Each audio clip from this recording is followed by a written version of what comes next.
Assalamualaikum warahmatullahi wabarakatuh.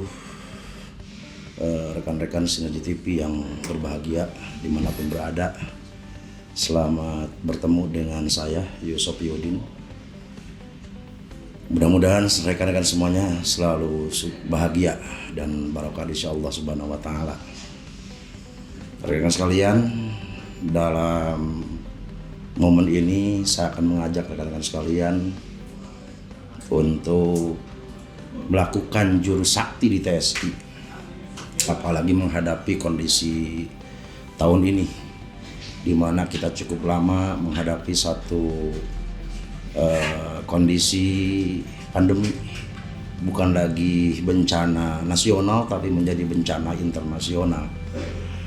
Tetapi walaupun demikian, walaupun kondisi kita dihadapkan dengan kondisi pandemi yang begitu mengerikan, tentu tidak membuat kita harus berhenti melakukan ikhtiar dan upaya dalam rangka mewujudkan semua impian dan harapan kita.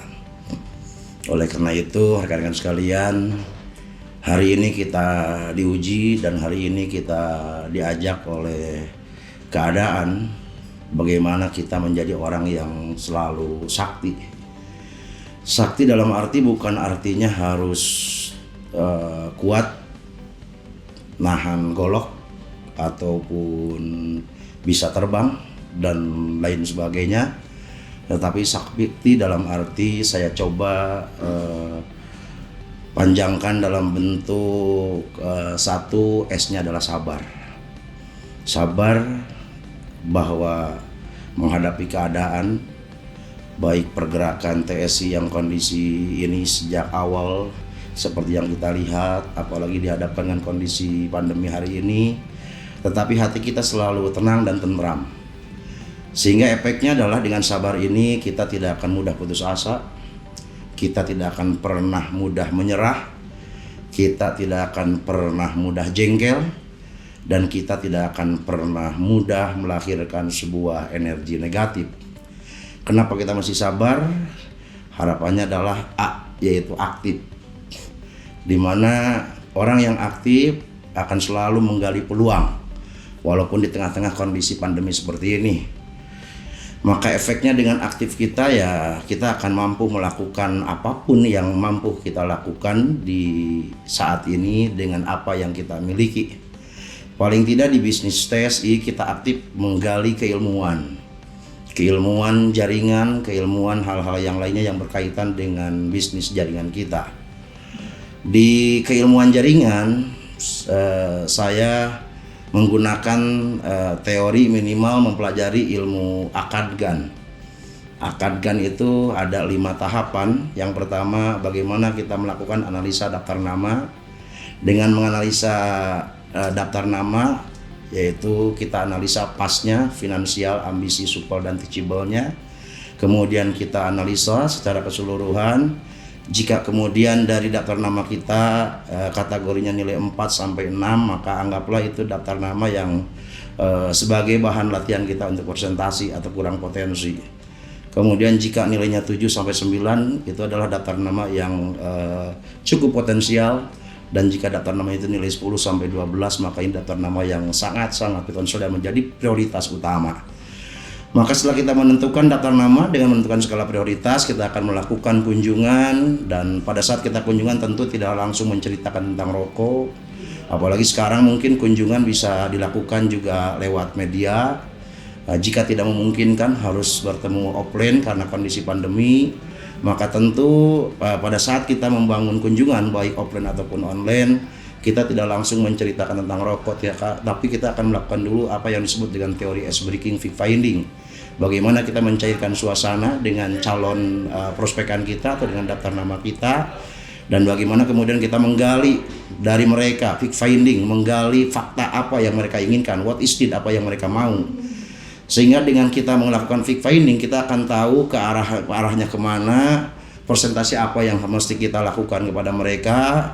Bisa saja daftar nama yang akan kita prospek, kita cukup melakukan presentasi tentang teori-teori produk, atau bisa jadi kita melakukan presentasi hanya sistemnya saja, atau mungkin bisa saja kita presentasi hanya teori-teori pemberdayaan dan lain sebagainya. Dan yang Setelah presentasi, maka yang terakhir adalah follow up. Karena sehebat apapun presentasi, jika follow up-nya lemah, maka sudah barang tentu ini belum tentu baik di dalam bisnis jaringan, khususnya apalagi di bisnis tridaya seni di Indonesia. Tetapi sebaliknya, walaupun presentasi kita ala kadarnya, jika follow up-nya hebat, follow up setiap saat, follow up setiap hari, maka insya Allah ini akan yang mampu membangun hubungan kemitraan dan akan saling mendorong untuk sama-sama meraih kesuksesan. Maka sebagai tindak lanjut daripada aktif kita keilmuan, kita akan aktif di silaturahmi dan kita akan aktif melakukan presentasi atau pembinaan. Kemudian yang ketiga adalah komitmen. Aktif kita mesti komitmen, karena walaupun kita aktif tetapi kemudian komitmennya adalah minim, ini juga belum tentu akan mewujudkan sebuah harapan dan impian kita. Komitmen dalam artian kita tidak pernah berhenti melakukan, kita tidak pernah berhenti bergerak, kita tidak pernah berhenti keilmuan, kita tidak pernah berhenti presentasi, kita tidak pernah berhenti silaturahmi, kita tidak pernah berhenti pembinaan. Maka komitmen ini mesti dibangun dalam diri kita, paling tidak komitmen diri kita, komitmen waktu, komitmen janji. Dengan komitmen maka insya Allah akan lahir satu kekuatan dalam diri yang disebut dengan tahan banting. Sehingga dengan tahan banting ini kita akan siap menerima apapun hasil kita. Kita akan siap menerima hasil daripada upaya kita. Kita akan selalu berpikir positif dari hasil yang apa kita miliki, dan kita akan siap memperbaiki seandainya hasil itu ternyata tidak dianggap tidak memuaskan. Dan terakhir adalah kita belajar untuk ikhlas. Ikhlas dalam arti kita akan senang, kita akan ridho dengan hasil apapun, karena kita sadar kita hanya manusia biasa, kita hanya makhluk Tuhan yang kewajiban kita hanya ikhtiar. Al-insan bitafkir wallahu bitakdir, manusia hanya berikhtiar sementara Allah yang menentukan. Kemudian seandainya kita tidak berhasil, maka kita akan selalu tenang, selalu siap, selalu ridho untuk mengambil pelajaran dari ketidakberhasilan, sehingga menanamkan dalam diri bahwa kegagalan hari ini adalah kesuksesan yang tertunda. Insya Allah rekan-rekan Sinergi TV yang berbahagia, jika kita belajar membangun jurus sakti, maka kita akan selalu move on dalam keadaan apapun, termasuk di tengah-tengah pandemi saat ini, dalam rangka membangun bisnis jaringan kita. Bahkan insya Allah seyakin-yakinnya kelak kita akan jadi pemenang di bisnis ini. Terima kasih.